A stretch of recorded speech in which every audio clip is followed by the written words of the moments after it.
Hey everybody, what's up? Just Aaron here, Question Period Canada. I've been looking for the greatest episode of Question Period that's ever happened. And it's hard because that's a lot of stuff to screen through, but we found it, I think. I think we found the greatest Question Period episode, and so we're going to jump right into it. It's an anniversary of the 1972 hockey series, the Summit Series, which was a defining moment for Canada and Canadians.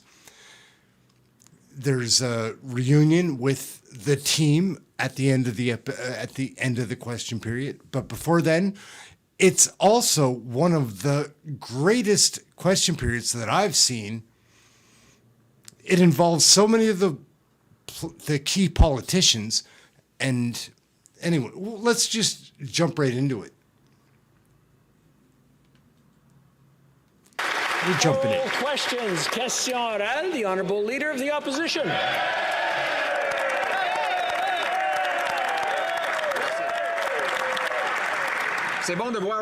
Thank you. It's good to see the Prime Minister here visiting Canada to fill up the gas in his private jet. But if things are bad on the ground in Canada, if the Financial Post says that in Toronto, students are living in shelters for the homeless, the use of food banks is at record highs in history. It is really the worst time to increase costs for Canadians. Will the Prime Minister cancel the tax increases on gas, heating, food, and paychecks? The Right Honourable Prime Minister. Thank you, Mr. Speaker. I would like to start by congratulating once again the member for Carleton, who is now the leader of the official opposition. He looks younger and seeing as we are all back in the House of Commons now, I know that we have a lot of work to do this fall together. On this side of the House, we will focus on help for Canadians to create an economy that works for everyone. We will invest in creating more housing to counter the cost of living, to fight climate change, to help the middle class, and to help make communities safer, and to put more money back into the most vulnerable families in Canada. And we hope that all Canadians will work with us. The Honourable Leader of the Opposition. The Prime Minister has effectively admitted that his carbon tax has not worked, and therefore he needs to triple it. According to the Liberal Premier of Newfoundland and Labrador, the forthcoming hike in the carbon tax will mean that the total cost for a Newfoundland senior living in the countryside on their heating bill will have been 80%. Canadians cannot afford that. But just for clarity, if you are a Newfoundland senior, how much will your home heating bill rise as a result of the forthcoming hike in the Liberal carbon tax? The Right Honourable Prime Minister. Mr. Speaker, like all parliamentarians, we have each heard stories from Canadians who are struggling with the high cost of living, with the inflation that's been caused by the global crisis. That's why we're putting forward concrete measures that are going to help Canadians. We're going to double the GST tax credit that's going to hit millions of families with extra support. We're delivering on support for low-income families on dental, and we're also moving forward with support for low-income renters. The Leader of the Opposition has an opportunity to support these measures and get help directly to Canadians. I hope he does exactly that. Hear, hear. The Honourable Leader of the Opposition. Well, the Leader of the Liberal Party has an opportunity to respect the fact that heating your home in January and February in Canada is not a luxury. And it does not make those Canadians polluters. They're just trying to survive. This from a Prime Minister who burned more jet fuel in 1 month than 20 average Canadians burn in an entire year. So will the Prime Minister ground the jet, park the hypocrisy, and axe the tax hikes? The Right Honourable Prime Minister. Mr. Mr. Speaker, on this side of the House, we're going to continue to stay focused on direct and real help for Canadians, responding to the challenges they're facing with meaningful measures that are going to help millions of Canadians in the middle class and those working hard to join it. If Canadians had followed the advice of the Leader of the Opposition and invested in volatile cryptocurrencies in an attempt to, quote, Do you know how crypto is doing these days? Really well. Half of their savings. Mr. Speaker, very responsible well. leadership means stepping up for Canadians and being there to support them. Will the Conservative leader support our measures to support Canadians? The Honourable Leader of the Opposition. We will not support tax hikes on Canadians. Speaking of tax hikes, they plan to raise taxes on paychecks. Now, yesterday, the Finance Minister claimed that all the EI tax hikes that they would collect would go to EI benefits. In fact, I looked it up. Over the next 3 years, they're going to collect $10 billion more in EI taxes than they pay out in EI benefits, allowing the Prime Minister to grab up the difference and use it to feed his insatiable spending appetites. Canadians can't afford a bigger bite off their paychecks. Will the Prime Minister cancel his tax hikes on Canadian paychecks? The Right Honourable Prime Minister. Mr. Speaker, I think in this House it's important to look at the facts. And the facts are that when the Leader of the Opposition was the Minister responsible for employment insurance, premiums were 20% higher for workers than they are now. That's right, workers paid 20% more. That's why we're continuing to move forward to support workers. On the issue of the CPP, we promise to be there for workers as they become seniors to help them with their retirements, and that's exactly what we did. And in regards to pricing pollution, we promised it would no longer be free to pollute anywhere in this country, and it no longer is. That's what we're focused on. The Honourable Leader of the Opposition. The Prime Minister is quite wrong. Today, payroll taxes on the average $60,000 a year worker are about $700 higher than when we left office. And by the way, we left with a balanced budget. Now, he wants to raise those taxes even further. Bigger bite off Canadian paychecks at a time when inflation is at a 40-year high, when students are forced to live in homeless shelters, and when home ownership rates are at the lowest level in a generation. Doesn't he understand that now is the worst time to raise taxes? Will he cancel those tax hikes? The Right Honourable Prime Minister. Mr. Speaker, the Leader of the Opposition wants to go back in time. Let's look at what he was doing when he was in government. He continued to deliver child benefit checks to millionaire families, which we ended when we took office. And then he voted against raising taxes on the wealthiest 1% so we could lower them on the middle class. And he voted against a Canada Child benefit that delivers hundreds of dollars a month tax-free to every Canadian family. We've seen where this Leader of the Opposition stands. On this side of the aisle, we're going to stay focused on helping Canadians for real. The Honourable Member for Belleuil-Chambly. Thank you, Mr. Speaker. I would like to start by expressing my joy that the Prime Minister is here with us once again. I missed him, Mr. Speaker. And we will no longer need the NDP to tell us what the Liberals think. We can take up our work the coalition once is again, such a and joke. now Like, that the it's a joke to the monarchy have been given. The separatist party. And Like, we're talking about singing, and now I'd like to talk about this to the Prime Minister, because there are singers and creators who are francophone who saw their royalties paid to English-speaking artists. Does he have the intention, does the Prime Minister have the intention to ensure that this does not continue? The Prime Minister. Mr. Speaker, as a government, and particularly during the pandemic, but in the last 7 years, we have always been there for artists throughout this country. We know how much of a contribution our artists make to our identity, to our culture as well, the culture that we share with the world, and we will always be there to defend our artists. It's important to make sure that everyone is treated equally, and that's what we're doing. The member for Belleuil-Chambly. Yes, that's the same answer we hear on for every question. It's always an empty answer. future. So we know that the Copyright Council can make sure that royalties are distributed fairly. If the government doesn't know what to do, well, we know what to do.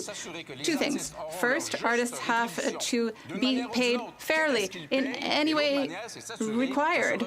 And we have to make sure that this situation does not happen again in the future. And because once again, the Prime Minister will just say, oh, I'm concerned about the status of French, but he will do nothing. The Honourable It is important. Prime French Honourable is Prime important. Minister. Like, Mr. Speaker, it on this is. side of It's the part of our House, culture we will and always our be history, there for right? artists. Like, We will always recognize the essential work just that they is. do. We recognize, and I recognize with pride, the extraordinary artists in Quebec who contribute enormously to Canadian culture and culture throughout the world. And that is why we will always be sure to ensure that all candidates in Canada are remunerated fairly. The high cost of living is hurting people. We've got a Prime Minister that could have listened to our plan in the spring to put more of people's own money back in their pockets, and people would have received that by July. But he was too busy telling people that things are worse in other countries. And then we've got a leader of the Conservative Party who can't figure out if they're for or against putting more money in people's pockets. New Democrats believe that people need respect. Why is this government taking so long to put more of their own money in Canadians' pockets to help them out to afford their groceries in this difficult time? The Right Honourable Prime Minister. Mr. Speaker, the very first bills we've put forward in this Parliament are focused on delivering for Canadians in the middle class and those working hard to join it who are struggling during these challenging times. We heard from Canadians from coast to coast to coast that they need more help, and that's why we're stepping up by doubling the GST tax credit, by delivering more help for low-income renters, and by ensuring that families with kids under 12 who are struggling to make ends meet can deliver dental care for those kids. These are initiatives that I think all of us should be able to get behind, and I hope all parliamentarians will support them to help Canadians as quickly as possible. The Honourable Member for Burnaby South. The cost of living is rising and it's hurting people, but we have a Prime Minister who's saying that it's worse in other countries rather than taking action, and we have a leader of the Let's get some Conservative likes. Party Come on. who thinks that we can It's opt kind of out fun of what we're inflation doing by here. buying cryptocurrencies. A couple of likes. Thank We you. have one party that says nothing, another party that does nothing, and we are acting to help people. That's what we're doing. So why is it that those two leaders are not acting to help people out in these difficult times? The Right Honourable Prime Minister. Mr. Speaker, we have all heard from our constituents. We are members of Parliament. We've heard from families in our ridings who are having a difficult time. And that is why the first bills that have been tabled now here in the fall have been to help Canadians through direct assistance with the GST credit that will be doubled and with more money for low-income renters as well. And we are going to help families with the cost of dental care for their youngest. And we are going to help, and we hope that all members of Parliament will help us with that. The Honourable Member for Louis Saint Laurent. Well, Mr. Speaker, let's talk about Canadians who are having a hard time and that this government says it wants to help. It's exactly the opposite.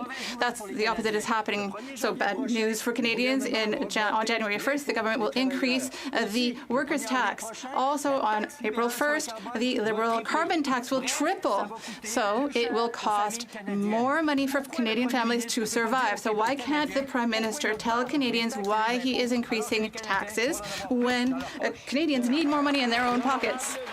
The Honourable Deputy Prime Minister. Mr. Speaker, I have a question for the Conservative MP. Yesterday, a member for Leeds, Thousand Islands, Grenville, Rideau Lake, said that he could support our plan that would help with inflation for Canadian She's the households. worst. So that was good news. I think and she is probably the I hope that worst. the Conservative member Like, will support his people own colleague really in his own dislike party Trudeau, and right? will also But convince all Conservatives to support our she's excellent wicked. plan. The Honourable Member for Louis Saint Laurent, Mr. Have Have you Speaker, seen her I'm very lately? happy to see the Prime Minister Like, here in this House, just particularly obnoxious. since he was able to see a number of his counterparts in the last few days. Do you know that Canada is the only G7 country that has not decreased taxes? Why is that? Because other countries understand that it'll help Canada, it'll help families to pay less income tax. So why is the Liberal government increasing taxes when it's going to hurt Canadian families even more? The Honourable Deputy Prime Minister. Mr. Speaker, this is yet another example of conservative hypocrisy. The Conservatives are the ones who were against our measures to support the middle class. The Conservatives were against our tax cut for the middle class. The Conservatives were against the federal minimum wage of $15. The Conservatives were against giving up interest on federal loans to students. Liberal tax hikes, inflation, and never-ending spending is crushing Canadians. Even the Bank of Canada admits that this Prime Minister's spending spree should have ended long ago.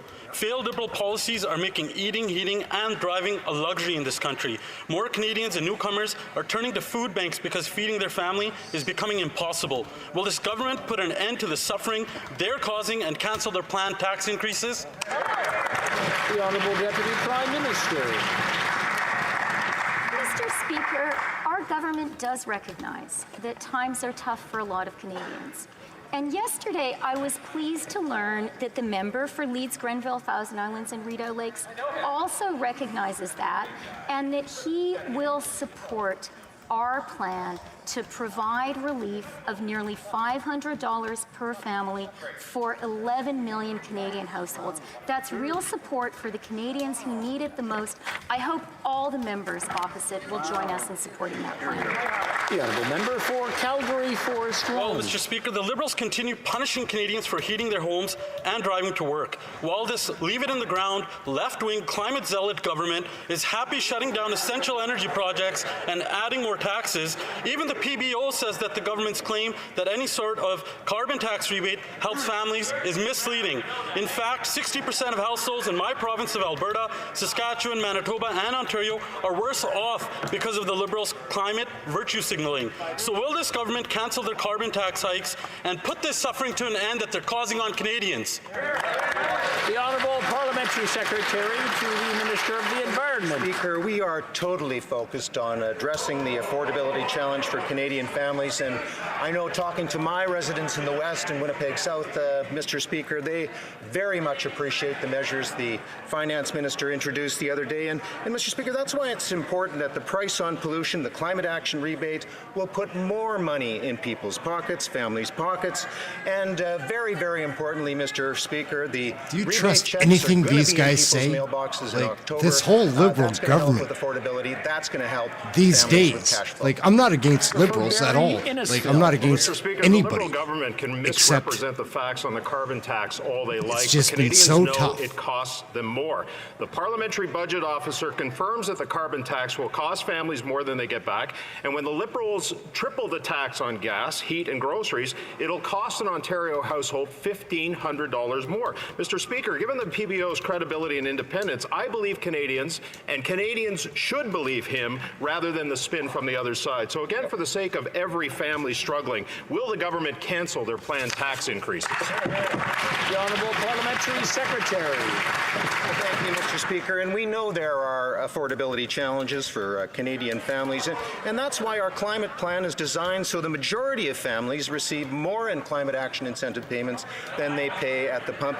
And Mr. Speaker, I beg to differ, but the Parliamentary Budget Officer still remains that 8 out of 10 families will be better off. And Mr. Speaker, as the honourable member will know, as the carbon price increases, also the climate action incentive payments increase, Mr. Speaker. Member for Barrie Innisfil. What a week this has been, sitting here listening to these Liberals justify their inaction to solve the inflation and cost of living crisis that they've created, and things are simply getting worse. Canadian families are on bended knees under the weight of trying to afford the necessities of life. And what's their solution? It's to pile on the misery with planned tax increases on gas, groceries, and home heating by increasing the carbon tax. For the sake of every Canadian family who's struggling, Mr. Speaker, will the government cancel their planned tax increases? The Honourable Minister. Come into government, we have done everything. This is before she was the House Leader of the government. The exact opposite of what the Conservatives have done. In fact, Mr. And before Speaker, she had the voted alien against baby, the tax like cut growing for middle inside class her. families. In fact, Mr. Speaker, they voted against the Canada Child Benefit, which sends thousands of dollars to Canadian families in need every single year.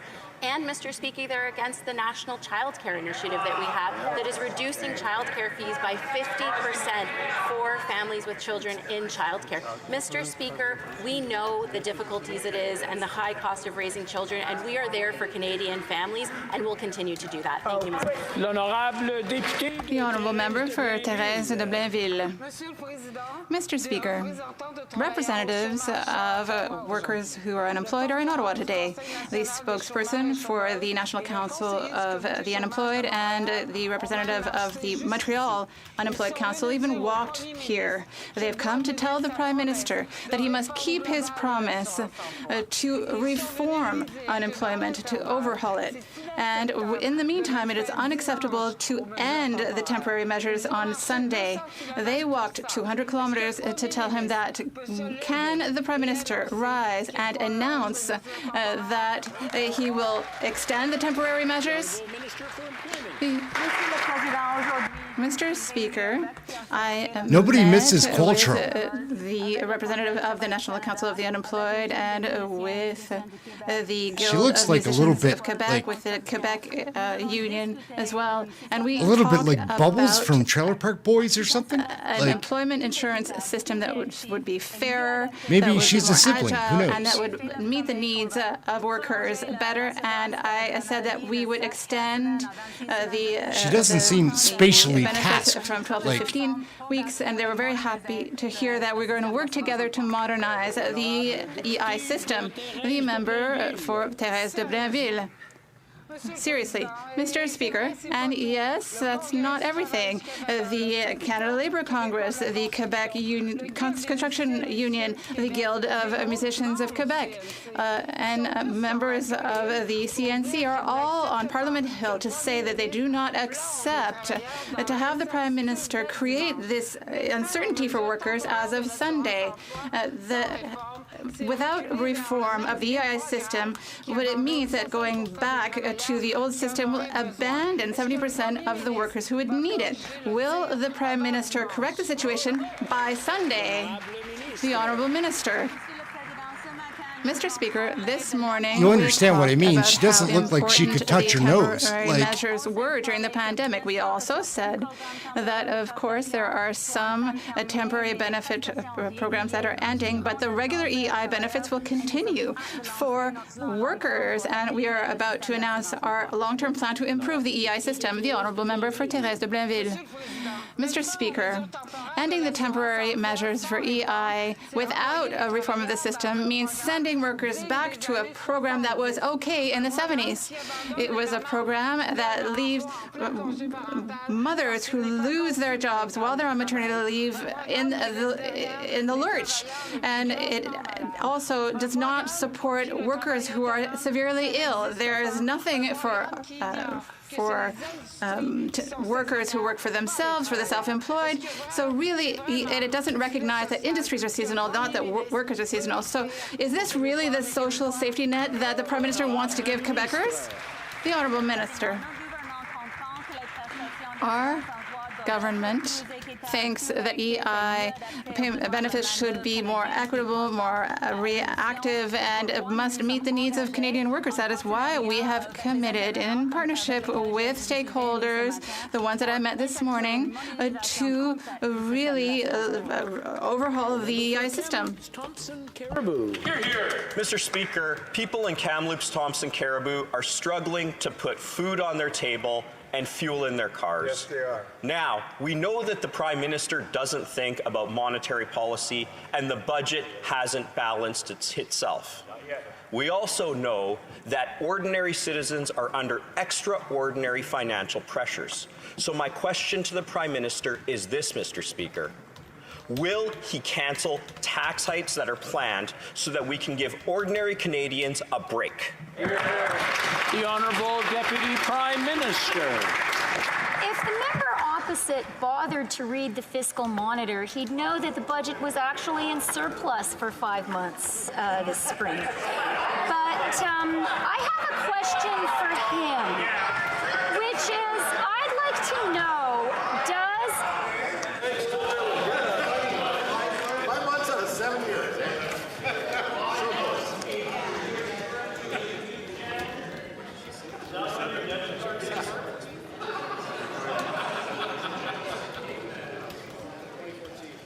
I just want to remind the honourable members that the honourable member for Kamloops Thompson Caribou asked a question.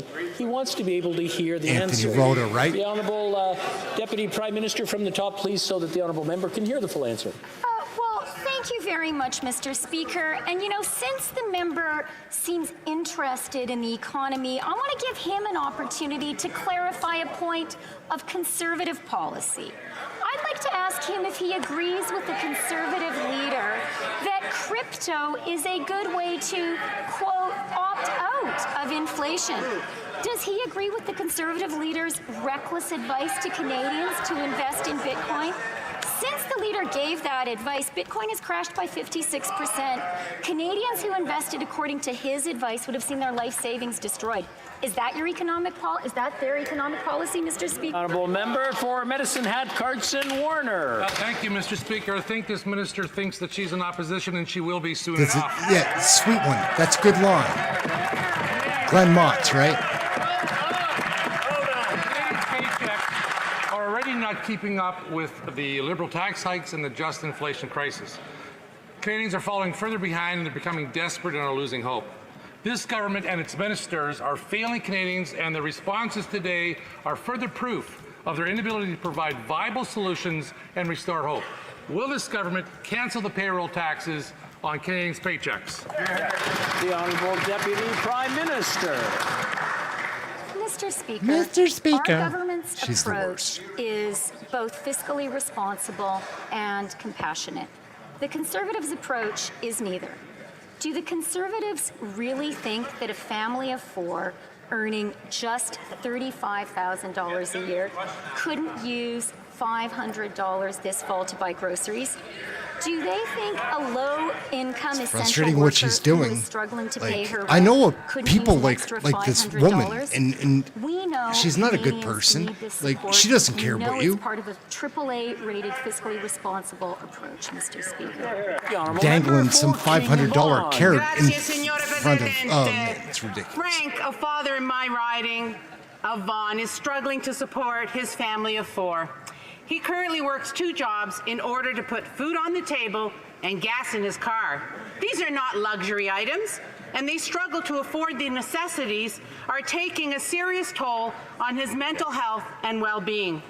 Will this government cancel their planned tax increase on Frank and all Canadian taxpayers? The Honourable Deputy Prime Minister. Grazie per la domanda, signora. We understand that Canadians are going through a difficult time, and we understand they need support. Now, we heard yesterday that there is at least one Conservative MP who understands that our doubling of the GST tax credit makes sense today. I'd like to ask all the Conservatives who I really would like to believe the Conservatives share our sincere desire to help Canadians. Join us with this measure. It will help tutti I canadesi. Good job, yeah, l'honorable député de Rosemont-la-Petite-Patrie. The honourable member for Rosemont-la-Petite-Patrie. Mr. Speaker, the pandemic has exposed the fact that the employment insurance system is less than ideal. During the emergency, the Liberals patched things up with temporary measures. Whilst promising that there would be real in-depth reform, the emergency measures end on Saturday. On Sunday, therefore, thousands of people will find themselves back on the old system that does not work. The unemployed deserve respect. Women, seasonal, part-time workers and freelancers all deserve respect. Will the Liberals wake up, or will they send workers to be pushed around by a regime set up by the leader of the Conservative Party? The Honourable Minister for Labour. Mr. Speaker, we are committed to fully modernising the EI system in Canada, of course. Some temporary programs, some temporary benefits during the pandemic are coming to an end, but standards and standing benefits will continue like before the pandemic. We look forward to launching our long-term plan. We are looking forward to offering 26 weeks of sick leave before December. Thank you. Mr. Speaker, while Canadians are struggling, oil companies are making record profits. Last quarter alone, Imperial Oil made $2.4 billion.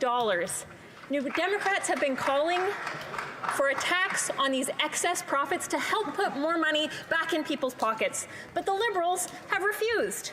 Now the UN Secretary General is calling on countries to implement a windfall tax on big polluters. Will the Prime Minister finally do the right thing and make big oil pay their fair share? The Honourable Deputy Prime Minister. Mr. Speaker, our government has been and continues to be committed to be sure everyone in Canada pays their fair share. That's why we're permanently raising the corporate income tax by 1.5% on the largest, most profitable banks and insurance companies. And that's why we introduced a recovery dividend of 15% on the excess profits of these institutions during COVID. We've implemented, effective September 1st, a 10% luxury tax on private jets, luxury cars, and boats and yachts, Mr. Speaker. L'honorable député de Sudbury. Mr. Speaker, we know the Canada-wide early learning and childcare system is getting up and running from coast to coast to coast. Families in my hometown of Sudbury are already seeing the benefits of the transformative investments which Canada and provinces are making together. Can the Minister of Families, Children and Social Development update this House on the milestones that Sudbury has reached as this national system is built out? The Honourable Minister of Families. Great. Thank you, Mr. Speaker. And I'd like to thank my colleague Greta Gould is pretty bad for that important question and for all of her hard work advocating on behalf of early learning and child care. I'm really pleased to announce that the City of Sudbury is moving forward with the Canada-wide early learning and child care agreement and has already begun issuing rebates to families in Sudbury. This is excellent news for families in Sudbury. I had the opportunity to visit Sudbury a couple of months ago to speak with providers and families about what this agreement means for them, and I'm excited to say that today they're delivering. Thank you, Mr. Speaker. The Honourable Member for Fort McMurray Cold Lake. Thank you, Mr. Speaker. The burden of inflated cost of living is especially felt by Canadians living in rural communities like mine. In Northern Alberta, you have to heat your home. You must fill up your gas tank to travel for work, school, groceries, and medical appointments. As Liberals increase taxes to pay for their reckless spending, they are leaving so many rural Canadians in the dark as they struggle to make ends meet. Will the government cancel their planned tax increases on paychecks, gas, home heating, and groceries? They run the country like a 17-year-old child would. Thank you, Mr. Speaker, and I would like to talk to my honourable colleague across the way and tell her some things that we are doing. We know that high-speed internet is a connectivity issue for rural Canadians. Since 2015, Mr. Speaker, we've connected 1.2 million homes. By 2026, we're going to connect another 1.2 million homes. By 2026, that should be free market stuff, though. I don't understand why the government feels high-speed internet They just try to involve themselves in everything. Get on par with urban Canadians. That is truly going And take a big cut, like, out of it. Like, put an extra expense, put a tax on it. And Canadians across the country are seeing their cost of living soar, including the cost to heat their homes. The Premier of Nova Scotia is concerned about the impacts of carbon pricing, saying, and I quote, almost 40% of Atlantic Canadians experience energy poverty, and by far the highest rate in the country, end quote. These constant increases are hurting Canadians. When will the Prime Minister get off the backs of Atlantic Canadians, put people first, stop these increases, and commit to no new taxes? No new taxes, no tax increases, like... Thank you, Mr. Speaker. I want to thank the honourable member for the question. And Mr. Speaker, we realize that there are very unique challenges in Atlantic Canada with the cost of living and, of course, the cost of fuel. We made a commitment to be there for them, Mr. Speaker. And, Mr. Speaker, I'm very happy to say the Minister of Environment just last week announced $120 million from the Low Carbon Economy Fund to help Atlantic Canadians transition away from heating oil to clean energy. Also, Mr. Speaker, as you know, there's the home retrofit program, which also will help with energy efficiency and saving money for Atlantic Canadians. The honourable member for Edmonton Manning. Mr. Speaker, my constituents Kerry Ross is increasingly frustrated with a Prime Minister who has forgotten working Canadians. After paying mortgage, utility bills, gas, food, childcare and school fees, Kerry and her husband are left with $200 each month. The family does not qualify for a GST benefit. Their child benefit has been reduced. What Kerry Ross wants to know is, will the Prime Minister cancel his planned tax increases on paychecks, gas, home heating and groceries? The Honourable Deputy Prime Minister. I'm glad to hear the MP for Edmonton talk about the childcare costs his constituents are facing. I very much believe that one of the important ways our governments across the country can support hardworking Canadian families is by making childcare not a burden. For too many families, childcare is like a second mortgage. Thanks to our early learning and childcare plan, that burden is being lifted from Canadian families, and I'm pleased the province of Alberta has joined with us to do that for the members' constituents. The honourable member for Lambton, Kent, Middlesex. Speaker, with the Liberal carbon tax, input costs to heat a barn or dry grain have exploded. And I'm hearing daily from farmers how the Liberals' nonsensical fertilizer policy will devastate their businesses and increase the cost of food for Canadians even further. Many farms and farm families see Liberals' tax hikes as the killing blow. If farmers can't afford to live, they can't afford to grow the food we eat. It's simple. No farms, no food. Will the Liberals end their tax hikes on Canadian farmers? The Honourable Minister of Agriculture. Thank you, Mr. Speaker. The biggest threat to our food security is definitely the climate crisis. It's drought. When we face droughts or floods that we have done last summer, we are in big troubles for our food production. And this is why we are partnering with farmers. We are providing them with financial incentives so they can adopt good practices, reduce emissions, be more resilient in the face of the climate crisis. We're there to support farmers, Mr. Speaker. The honourable member for Lac-Saint-Jean. Mr. Speaker, let's make one thing clear. Leaving Roxham Road open is not humane. It is encouraging a network of smugglers run by criminals who exploit the misery of the world. It is to be complicit in a business of desperation where criminals convince poor families on the basis of inaccurate information to pay up to $10,000 per person to cross these borders. A business made possible exclusively by the incompetence of the Canadian government in managing its borders and processing refugee claims. How can the government condone this? The Honourable Minister for Public Safety.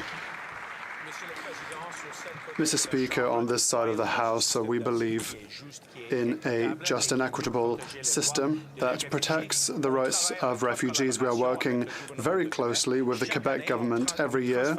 We transfer hundreds of millions of dollars to welcome immigrants in Quebec, including refugees, and we have strengthened the integrity of our borders with a $321 million investment. It's good for Quebec. Refugees are contributing to Quebec, and they're contributing to our economies, and will continue like this. The Honourable Member for Lac-Saint-Jean. Mr. Speaker, this is the height of hypocrisy, because once the migrants have arrived in Canada, the government is unable to process their refugee claims. They end up worrying for years, and after years, they find that it turns out that half of the families don't qualify as refugees, and then they are deported. So the federal government lets criminals lie to families and ruin them in order to cross the border. It makes honest families wait for years before finally sending them back to their country. The federals are not helping migrants. They are helping criminals. Mr. Speaker, when will they suspend the Safe Third Country Agreement and end this inhumane racket? The Honourable Minister.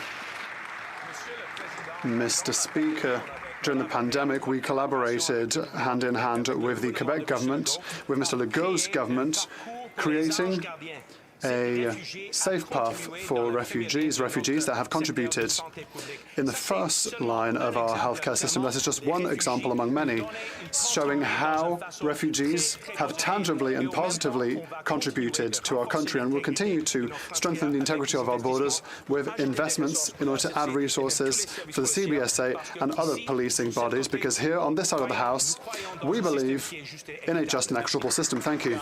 Member for Fundy Royal. Mr. Speaker, just yesterday, the Justice Minister defended the Liberals' decision to eliminate mandatory jail time for crimes like robbery with a firearm, extortion with a firearm, weapons trafficking, and drive-by shootings. This was the very same day that his constituents in Montreal learned of yet another fatal shooting, this time at the Bell Centre, home of the Montreal Canadiens, a place where hockey fans and parents should be able to take their children and know that they're safe. When will this government act to protect Canadians and ensure that repeat violent offenders are put behind bars? The Honourable Minister of Justice. Mr. Speaker, serious crimes will always carry serious consequences. That is the basic principle. Is that a fact? What we are trying to do, Mr. Speaker, with Bill C-5 is to make sure that we can concentrate our resources on those serious crimes, whether it's in the judicial system or whether it's enforcing our police officers. I'm sorry, I was having a hard time hearing, and I'm sure the Honourable Member for Fundy Royal is having a hard time. Would the Honourable Minister mind starting from the top so that we can all hear the answer? Thank you. Thank you, Mr. Speaker. The fundamental point, Mr. Speaker, is that serious crimes will always carry serious consequences. What we are doing with Bill C-5, Mr. Speaker, is ensuring that we have more resources to focus on those serious crimes and ensure that our police authorities have more tools in their toolkit in order to deal with them. Mr. Speaker, former Justice of the Supreme Court, Michael Moldaver, in an article he published this week, told us that we should go precisely in that direction, to focus our resources on those serious crimes and incarcerate less people. And nobody, Mr. Speaker, can accuse Justice Moldaver of being soft on crime. The Honourable Member for St. Albert, Edmonton. Speaker, Canadians expect that criminals convicted of sexual assault, kidnapping, and human trafficking serve their sentence from behind bars, but not be soft on crime Liberals with their do no crime Bill C-5, which incredibly allows criminals convicted of these and other serious offences to serve their sentence from home. Imagine. So, can the Liberals serve your explain sentence from how home. letting loose into the community the likes of sexual predators, kidnappers, and human traffickers protects public safety? The Honourable Minister. Mr. Speaker, serious crimes such as those described by my honourable colleague will always carry serious consequences. What Bill C-5, Mr. Speaker, does is in cases where a sentence would be less than 2 years and, Mr. Speaker, most importantly, there would be no threat to public safety or public security to allow for a better alternative to incarceration in those cases. This precisely allows us, Mr. Speaker, to focus our resources in the criminal justice system on those serious crimes, which we all agree we need to treat quite seriously. The Honourable Member for Charlebourg-Haute-Saint-Charles. Mr. Speaker, Canadians still cannot believe that this Prime Minister wishes to abolish minimum sentences for crimes like illegal importation, intentional discharge and robbery with a firearm. With the increase in violence and daylight killings on their streets, Montreal residents no longer recognise their city. For their part, gang members and organised crime are having a field day and looking forward to the adoption of Bill C-5. It gives more freedom to criminals, and people are locking themselves up because they're afraid. Does the Prime Minister commit to cancelling C-5? The Honourable Minister for Justice. Mr. Speaker, quite the contrary to what the Honourable Member has just said. Serious crimes will still have serious consequences in our system. What we are doing with Bill C-5 is abolishing a strategy that is chalking up the federal justice system, a system that has not worked, so that we may focus ourselves on serious crime that should have serious consequences. Mr. Speaker, the Honourable Member for Dorval-Lachine-LaSalle. Mr. Speaker, Canadians and Quebecers deserve to feel safe in their communities. The tragedies caused by gun violence in recent months only serve to underscore the importance of taking action to combat gun violence on all sides. Can the Minister for Public Safety explain what steps the government is taking to create safer communities? Thank you. The Honourable Minister for Public Safety. Thank you, Mr. Speaker. I would like to thank my colleague for her question, and I share her concerns. We are working very closely with the government of Quebec and municipal leaders like Mayor Plante to make our communities safer in Quebec. We've invested $46 million to support law enforcement in Quebec, $42 million to divert youth from a life of crime, and we continue to invest in strengthening our border to prevent illegal gun trafficking. We will be here for Montreal and Montrealers. Carlton Trail, Eagle Creek. Mr. Speaker, the cost of this Liberal government is driving up the cost of living. Over the past number of months, I have met with too many constituents who are barely getting by. They're finding it more difficult to pay their bills, feed their families, and are worried about losing their homes. In short, Mr. Speaker, there is too much month left at the end of the money. They simply cannot afford higher taxes. Will the Prime Minister cancel his planned tax increases? The Honourable Deputy Prime Minister. Mr. Speaker, it's important to be clear with Canadians what is actually Freeland is the being worst. discussed. And Canadians understand that the CPP and EI contributions every working Canadian makes are how we all pay for our retirement and how we create a safety net for every Canadian in case they lose their jobs.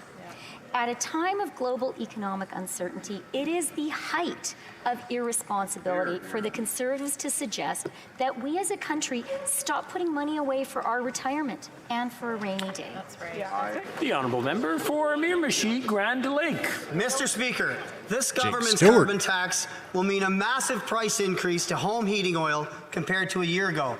To quote the Liberal Premier of Newfoundland, users of furnace oil in the province tend to be older, live in rural areas, and have lower incomes, lower than the provincial average. An increase in heating costs of 60% in 1 year already poses considerable economic hardships and stress on residents. Will the government cancel their planned tax increases on gas, home heating, and groceries today? The Honourable Parliamentary Secretary.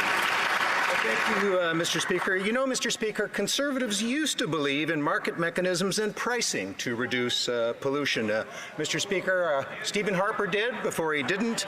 And, Mr. Speaker, the member for Durham did before his party abandoned prices and, in fact, abandoned him. The Conservatives have flip-flopped all over the place, Mr. Speaker, but I want to applaud one Conservative, Mr. Speaker, the member for New Brunswick Southwest, who says his province should go back to using the federal carbon price because at least it comes with rebates. I agree with that honourable member, Mr. Speaker. Good job. The honourable member for Saskatoon Grasswood. Well, thank you very much, Mr. Speaker. Canadians are looking for hope. Every day, Conservatives stand up in the House to tell the stories of real Canadians who are facing the worst financial struggles of their lives, thanks to the mismanagement of this government. Day after day in this House, Mr. Speaker, the Liberal government stands up and tells us how well Canadians are doing. Talk about a government being tone deaf, out of touch with Canadians. Will this government finally give Canadians hope and cancel the planned tax increases on paychecks? The Honourable Deputy Prime Minister. Mr. Speaker, I have a question for the MP from Saskatchewan. Our government understands that Canadians need some support in the tough times we are going through right now. Apparently his colleague, the member for Leeds, Grenville, Thousand Islands and Rideau Lakes, agrees with us, and he understands that our doubling of the GST tax credit will provide important relief for Canadian families. I would like to believe that the member who just spoke really cares for his constituents. I hope he will show that by supporting this useful measure. The honourable member for Egmont. Mr. Speaker, recently Canadian seafood and fishers have been targeted by an American organization questioning our efforts to protect the North Atlantic right whale. Can the Minister of Fisheries and Oceans outline the measures your department has taken working with fishers to protect North Atlantic right whales? The Honourable Minister of Fisheries and Oceans. I'd like to thank the member from Egmont for his question and also for his deep commitment. Imagine how many times she's gone on a fishing boat, like hauling lobster traps or doing real work. With measures like dynamic closures, removing The government loose doesn't make a gear, lot of sense. and whale-safe gear Just innovations. Canadian harvesters are very committed to protecting right whales, and it's working. So it turns out that thanks to their efforts, there has not been a whale mortality in Canadian waters for 3 years, Mr. Speaker. That's Canada's record, and we can all be proud of it. The honourable member for Edmonton Griesbach. Mr. Speaker, Digitally. a generation of Canadians are struggling. From the cost of living to the student debt crisis, Canadian students and recent grads are falling behind. Instead of helping them get by, this federal government collected billions of dollars in student loan payments since 2020. As a result, Mr. Speaker, 65,000 Canadians have defaulted on their student loans. This out-of-touch I wouldn't be Liberal paying my government student loan if I refuses to had give young one. Canadians Like, a break. When will there's the no Liberal way that government I'd do that. start tackling the affordability crisis Not these and days. cancel student debt? The Honourable Minister of Labour or Employment. Young Canadians and students are the future of Canada. Bubbles. With Budget 2022, we're investing $26 million over 4 years to increase the maximum amount of forgivable Canada loans by 50% in rural communities for healthcare workers. We had the students back every step of the way through Budget 2021. We made federal student loans interest-free until March 23. We also doubled Canada student grants, extended the Skills Boost top-up to help young Canadians really get through the pandemic. We are absolutely committed to permanently eliminating the federal interest on student loans and Canada Apprentice loans, and we will continue to help young Canadians. The honourable member for Kitchener Centre. Mr. Speaker, we are in a climate catastrophe while oil and gas companies make record profits on the backs of regular people. As raised earlier, the UN Secretary General is now calling for a windfall tax on these profits. Yet this federal government continues to do the opposite, giving more public funds to the very companies responsible for the crisis. When will this government listen to the UN and apply to oil and gas the same windfall tax they have to banks and life insurers?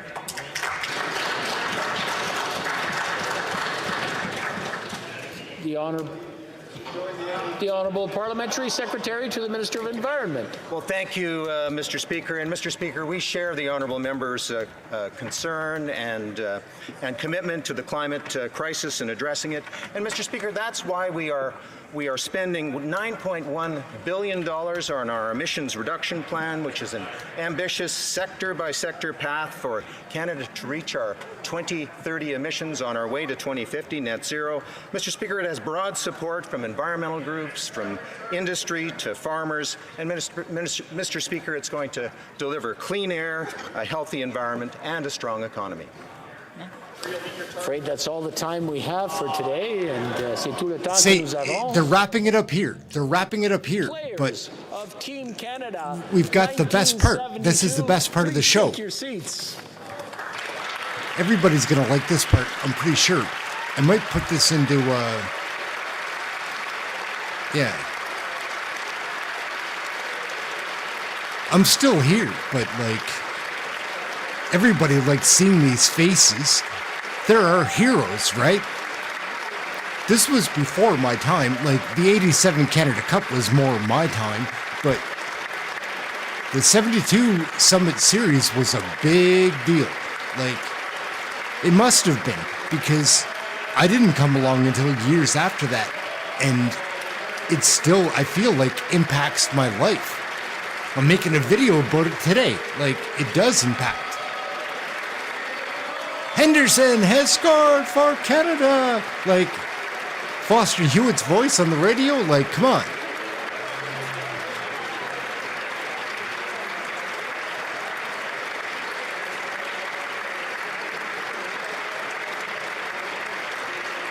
It must have been really exciting. Like, there was no internet or anything else to watch. Like, there would have been only that story going on for the entire time. Like, we're so distracted now with so much information.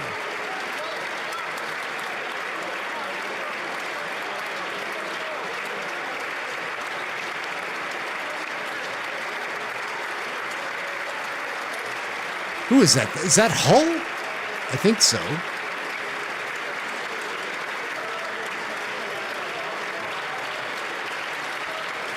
So, okay, this is kind of Oh, well, we can't not have volume at all. Where's the audio gone? Where did the audio go?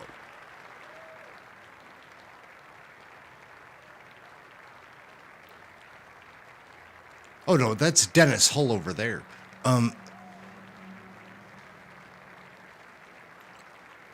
You can tell everybody's a bit starstruck or smitten. Like, I would be. Like, I'd love to meet some of those guys. When I was a kid, actually, I mentioned the 87 Canada Cup. When that was happening, I got to go into the dressing room for Team Sweden, Team Finland, the U.S. team, which was a big deal. Like, I got to meet Chris Chelios, Rod Langway, Phil Housley, so many big stars from back then. And, well, we all love athletes. I don't know why, but we do. And you can tell they're all excited. Like, look. Yeah. Gerard Detel, I think, might be one of my favorite politicians that, well, only speaks French in Parliament, but I think he's probably one of the good guys. I don't know. Do you know who Gerard Detel is? You can tell those are sincere smiles. People are really excited about this moment.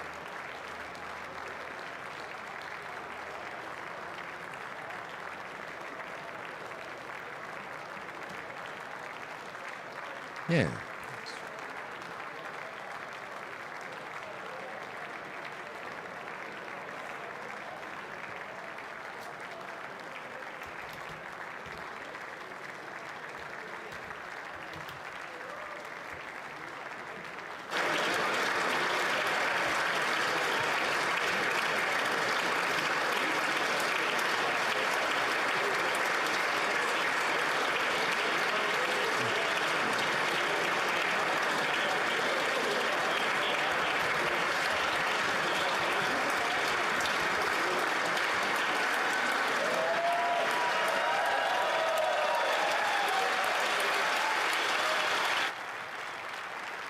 Look how stonewalled the reception, or whatever her position would be called, the one sitting in front of the podium. Look how unhappy she looks. I'd at least be wearing a smile. Like,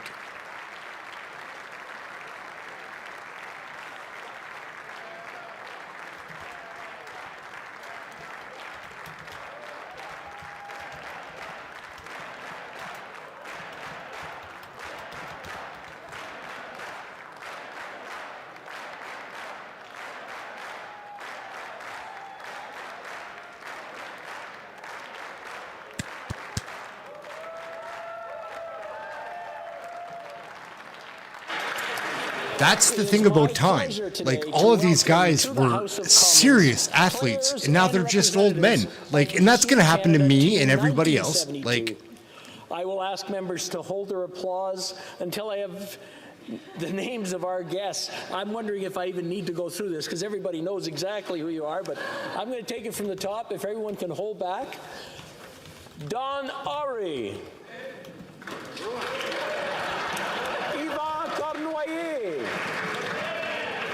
Yvan Cournoyer.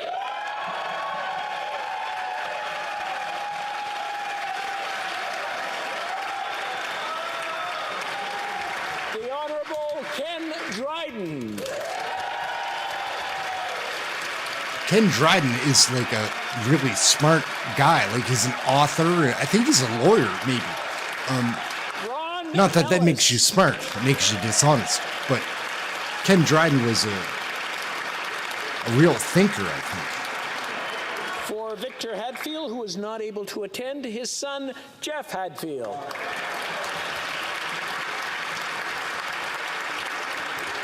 Paul Henderson.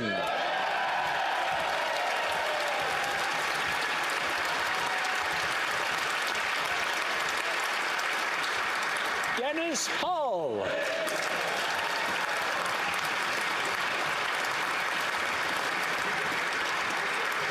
The Honorable Frank Mahavlich. The Big M was a stud on the ice. Like, imagine. Were you a hockey player when you were younger? Like, I played hockey. I was just okay. I was a defenseman.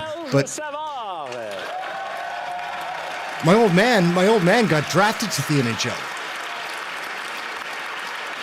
He never played, but he did get drafted by the Maple Leafs way back. And the late Bill White, represented by his son, Cam White.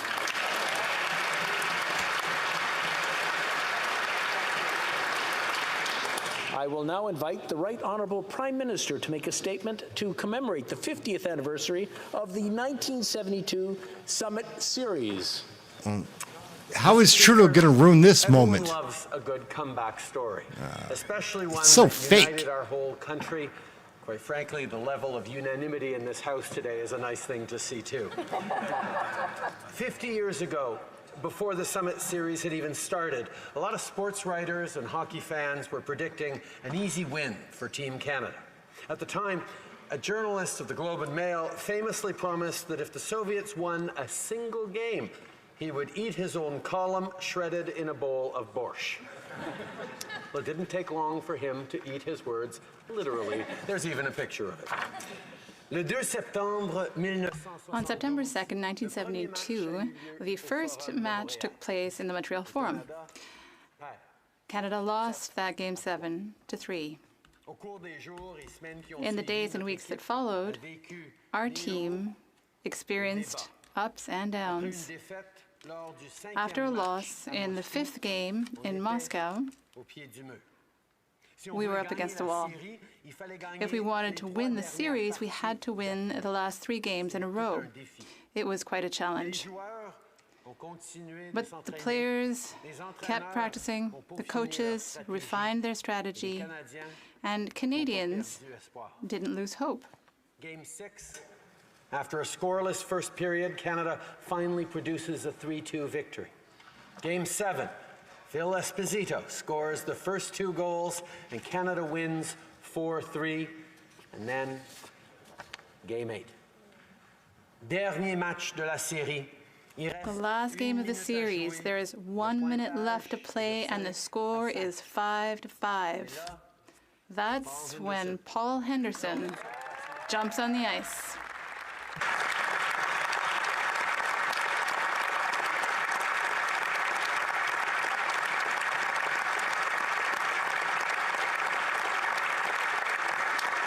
Henderson rushes to the net. He falls. He gets back up. Team Canada takes 2 rebound shots, and with 34 seconds to go, Henderson flips in a shot to the goalie's left.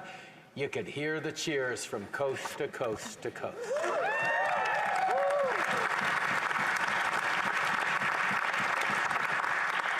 Everyone remembers where they are.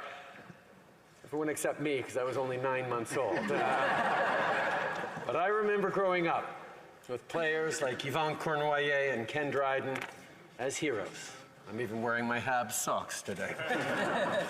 They weren't only heroes because they had won the series. They were all heroes because they taught us a lesson. They showed us how grit and hard work pays off. They showed us that even when there's only 34 seconds left to play, you never give up. And in a global example, they showed us that having a hard-fought competition on ice can go a long way, even for diplomacy. Mr. Speaker, Paul Henderson once told the story of a friend calling him when the Berlin Wall fell, saying that after his famous goal in '72, the Soviets probably never recovered. Now, I will let experts debate on whether there's any truth to that, but what is absolutely true is that the Summit Series was a defining moment in the history of our country. Hear, hear. Monsieur le Président, en 1972... Mr. Speaker, in 1972, our national flag was only 7 years old. At the time, it was not a flag that everyone agreed with. But as Serge Savard has often pointed out, after our players won and after wearing the maple leaf on their jerseys, Canadians became proud of this symbol that still represents them today. It is a symbol of peace, democracy, and freedom.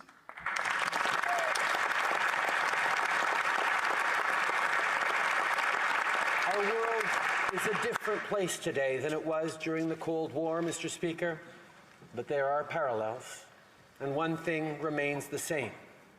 We will never stop fighting for what is right. Today, as we celebrate the 50th anniversary of the Summit Series and all the members of this historic team, let's remember the best of who we are as Canadians. Let's continue our work to make sure people, young and old, players and fans, can be part of this extraordinary sport in a safe and respectful environment. Let's keep reminding the world that being polite and friendly never precludes us also being tough and determined. And let's remember that with hope and hard work, there's nothing we can't overcome. Merci, Monsieur. Merci. Thank you, Mr. Speaker. Thank you, friends.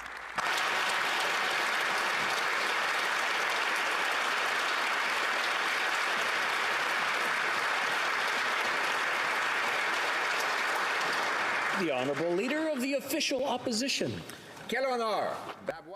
It is an honor to welcome to the House today the legendary heroes of the Summit Series.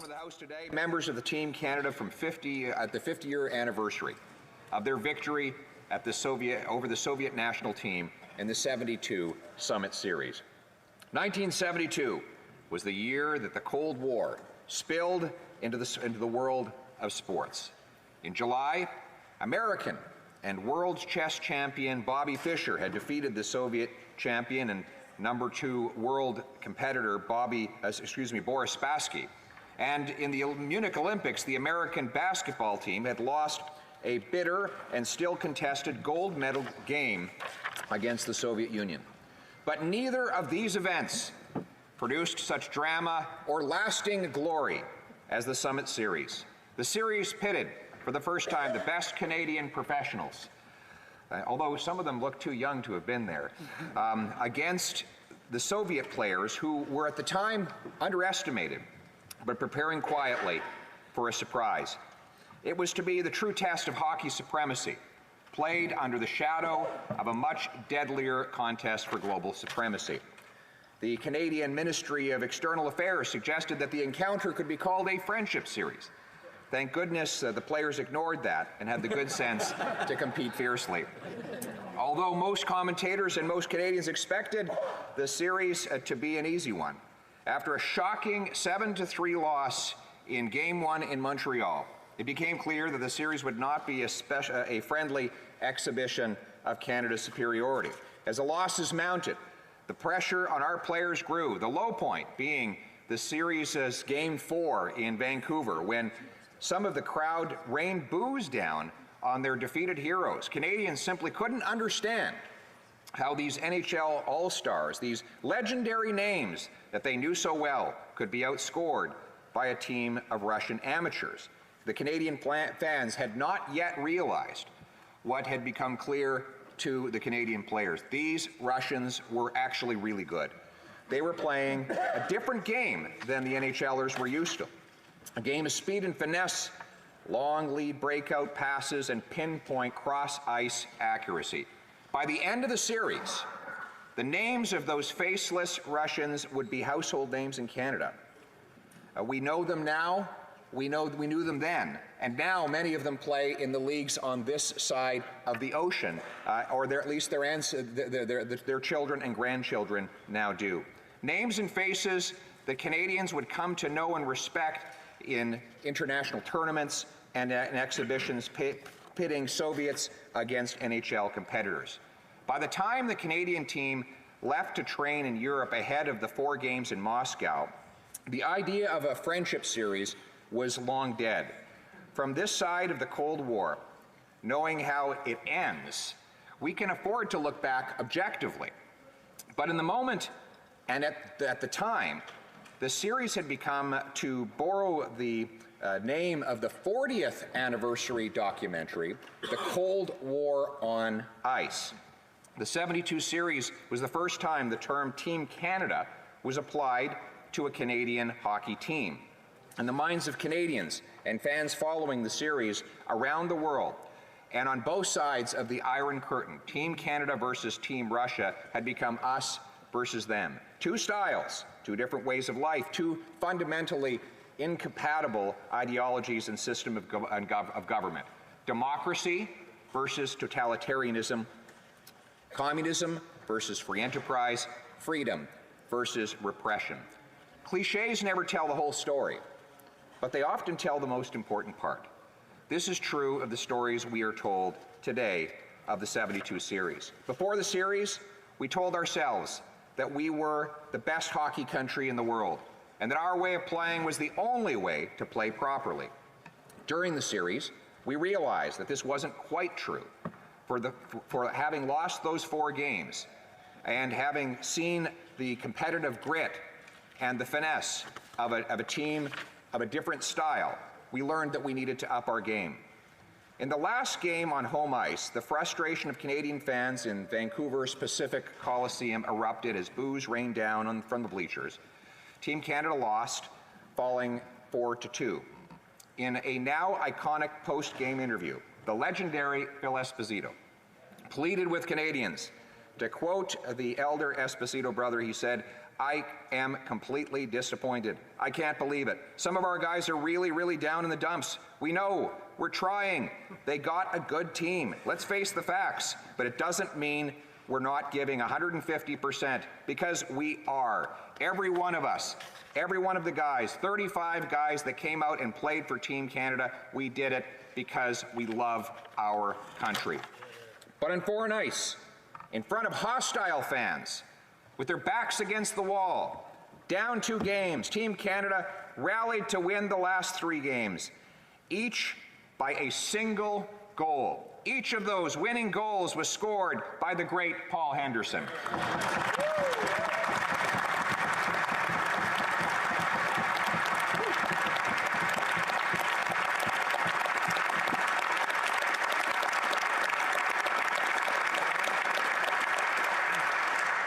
His name is immortalized in Frank Hewitt's frantic play-by-play call that erupted through thousands, actually hundreds of thousands and probably millions of televisions and radios in classrooms and workplaces across the country, Henderson has scored. And the crowd goes wild, of course.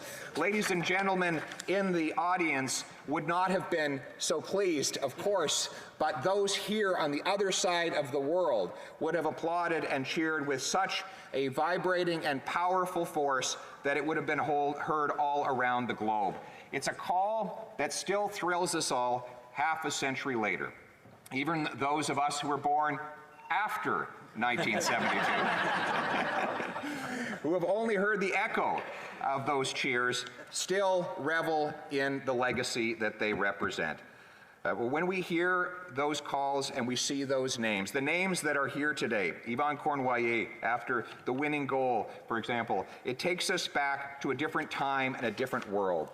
It was 17 years before the fall of the Berlin Wall. Just a few months before the wall fell in May of 1989, a 20-year-old Alexander Mogilny would become the first Soviet star to defect to the West to play in the NHL. He was charged with deserting the Soviet Red Army, in which he was nominally an officer. Shortly after that, a crumbling and cash-strapped Soviet hockey system and Soviet Union would come crashing down as well. 2 years after that, in 1991, the Soviet Union, which in 1972 had appeared almost invincible, officially came to an end. I say almost invincible because this Team Canada showed that they were anything but. That is something that the Canadian spirit brings alive in hockey, but also in all aspects of our lives. I think what is so special about the gentlemen gathered here today is that every single Canadian can see their own triumph in this legendary win. You've made us all proud. You've given us one of the defining moments of Canadian history. In fact, I think if any Canadian were asked to close their eyes and dream up the most Canadian moment, it would be hard to think of anything more Canadian than the 72 Summit Series victory. And so on behalf of all Canadians, I wish you a great congratulations, and I thank you for your contribution to our national story, and may we all live up to your incredible example of grit and determination and victory. Thank you.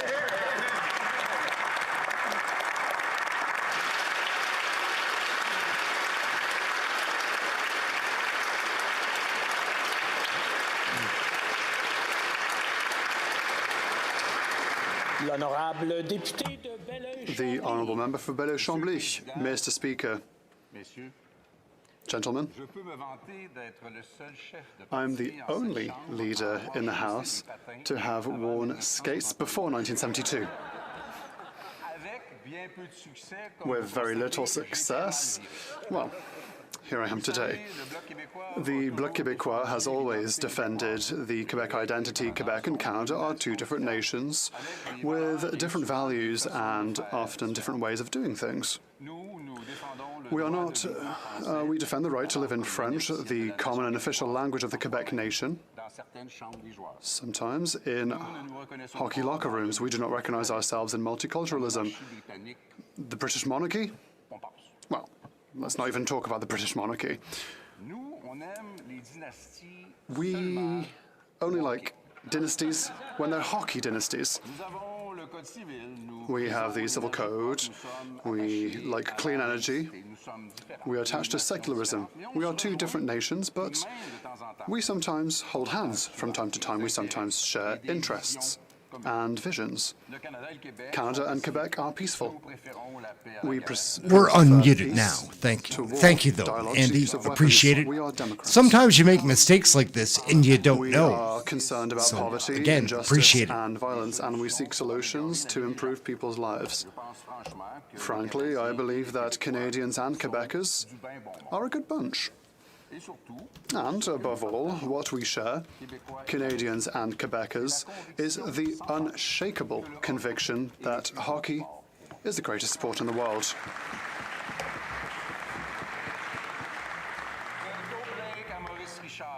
From Toe Blake to Maurice Richard to Sidney Crosby and Marc-André Fleury, not to mention, of course, by the huge Guy Lafleur, Mike Bossy and Doug Gilmour, Canadians and Quebecers are, without a shadow of a doubt, and we're talking just among ourselves, I don't want to seem pretentious, but I'm pretty sure we have the best players in the world.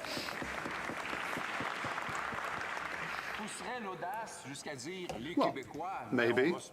I'll be so bold as to say that Quebecers have the best players in the world, but let's just share for one day. We know how to play hockey here in Canada. Well, you know how to play hockey. In my childhood, and in the childhood of hundreds of thousands of Quebecers my age, Guy Lafleur scored a Ville.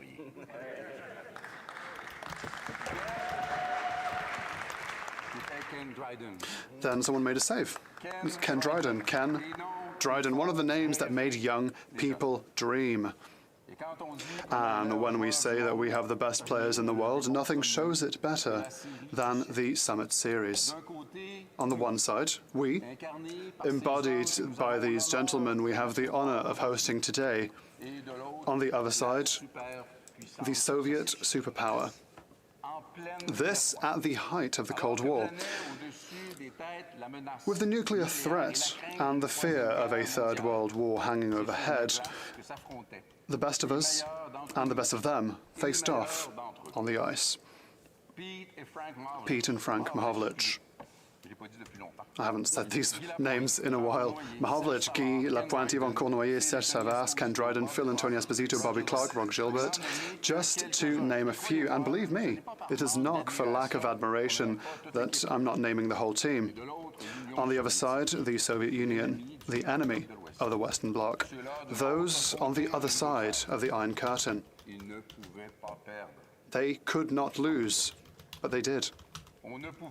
We could only win, and we won. Absolutely magical. The Summit Series symbolizes so many things. First of all, it is better to fight on the ice with a puck and sticks than on a battlefield. And in that regard, it might be a good idea for Mr. Putin to drop Ukraine and settle with us in a 4 of 7. Secondly, the Summit Series reminds us that the Soviets were not only enemies, we had opponents that we could and, above all, should respect. And this is an extraordinary contribution of sport to the détente and the eventual end of the Cold War. A stone of the Berlin Wall undoubtedly fell with the Summit Series. Finally, Mr. Speaker, Paul Henderson's goal. Paul Henderson scoring the greatest grinder goal in history. There's Da Vinci's Mona Lisa. There's Beethoven's Ninth Symphony. And then there's Paul Henderson's goal.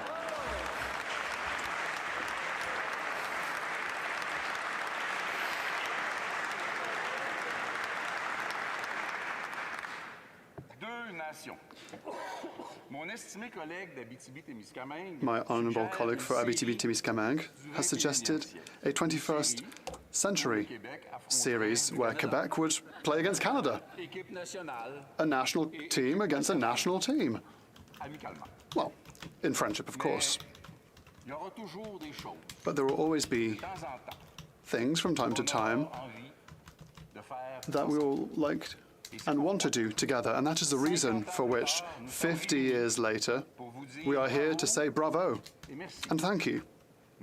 Thank you for the dreams, and thank you for proving that if you are determined enough and courageous enough, you can achieve miracles.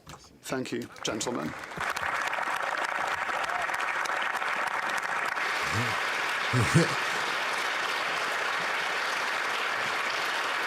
Look how unhappy that girl looks. Look. The honourable member for Algoma Manitoulin, Kapuskasing. Mr. Speaker, I am proud to rise today to honour the 50th anniversary of the 1972 Summit Series and the team members that captured the hearts, minds, and imaginations of an entire nation.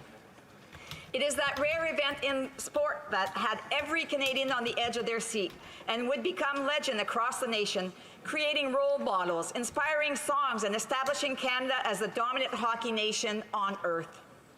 Cette série était This series was so iconic that it has virtually no rival in terms of its significance to this nation, other than Terry Fox's Marathon for Hope, and it far surpasses such historic moments in Canadian sports, such as the Blue Jays' back-to-back championships, Donovan Bailey's gold medal sprint, and Sidney Crosby's golden goal at the Vancouver Olympics.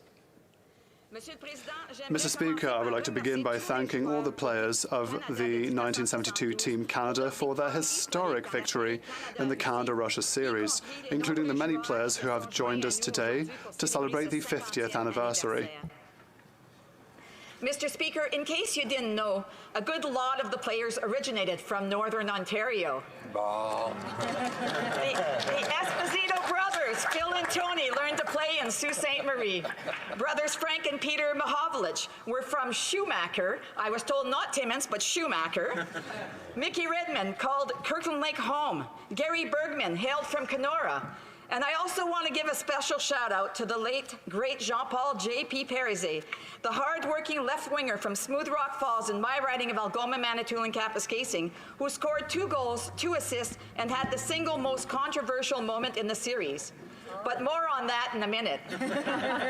The series is often spoken of as a parable of the Cold War these days, but I doubt that anyone playing in the series was thinking of that. The players went out there for 8 games and through grit and determination brought this historic win home for our great nation. They inspired a generation of young people to embrace hockey and did so much to establish it as Canada's national sport, to the extent that this House legally declared it as such in 1994. It's the historic moments that will be remembered forever across Canada. To quote commentator Foster Hewitt's play-by-play at the end of Game 8 of the series, Cournoyer has it on that wing. Here's a shot. Henderson made a wild stab for it and fell. Here's another shot right in front. They score! Henderson has scored for Canada!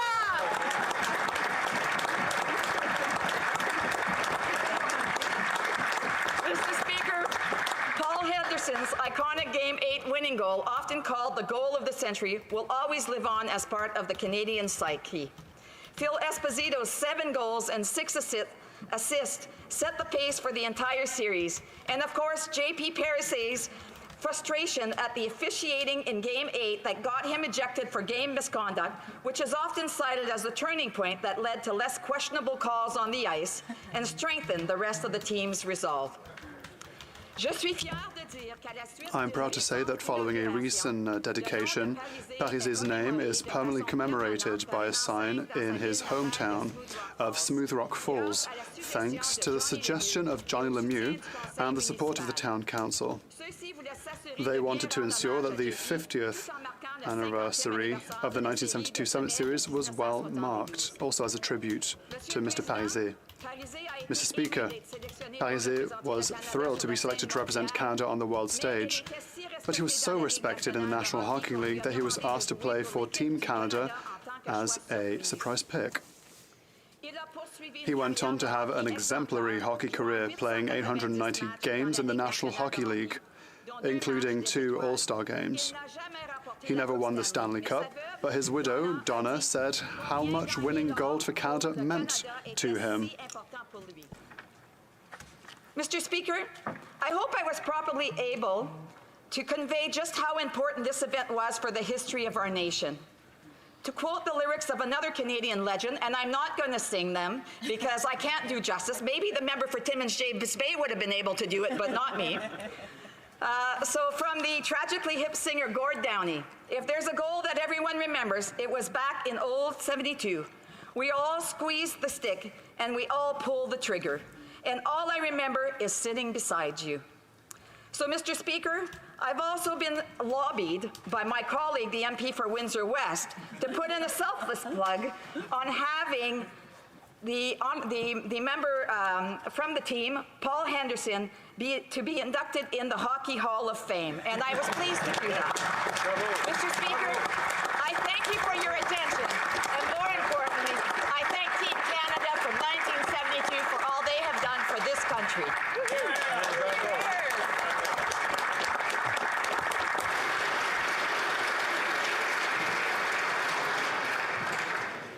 The honourable member for Kitchener Centre. Thank you, Mr. Speaker. Much has been said already about the Summit Series win, and to be honest, I was born more than a decade after you won. And so I think I'll share more about the legacy that you left us. The first being this idea of a best on best tournament. If it wasn't for you at the Summit Series, would we ever have seen Gretzky pass to Lemieux to win the 1987 Canada Cup? Would we ever have seen Sid the Kid at the time score the golden goal in Vancouver 2010? That's part of the legacy that you all left for us. It's also in you all as players across the country that bring us such pride. And as we heard for Northern Ontario, I'll offer the same plug for Waterloo Region. The late Bill Goldsworthy from Waterloo, Rod Sealing from Elmira, and Don Ari from Kitchener. You make us all proud.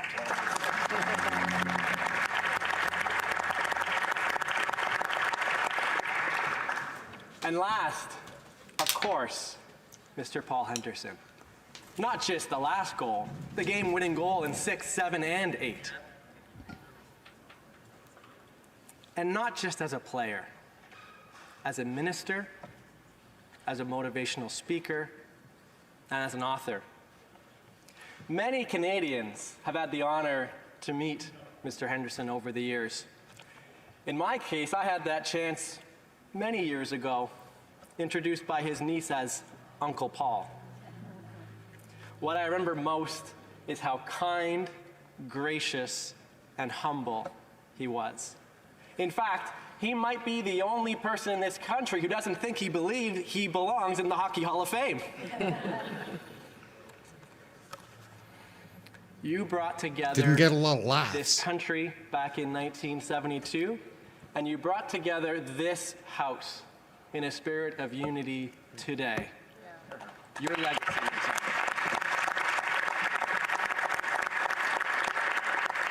Thank you for bringing pride to our... All right, so that pretty much wraps it up. I'm Aaron. This is Question Period Canada. I think that this was one of the greatest question periods that has ever taken place. It was a great time. Like, the impact of that 72 series is still felt, I believe. Anyhow, we're going to get running. I'm Aaron, Question Period Canada. Like, subscribe. Thank you all for watching. We're going to wrap it up. Hope you've enjoyed the video. Try to have something healthy to eat and also try to stay warm. These times are tough.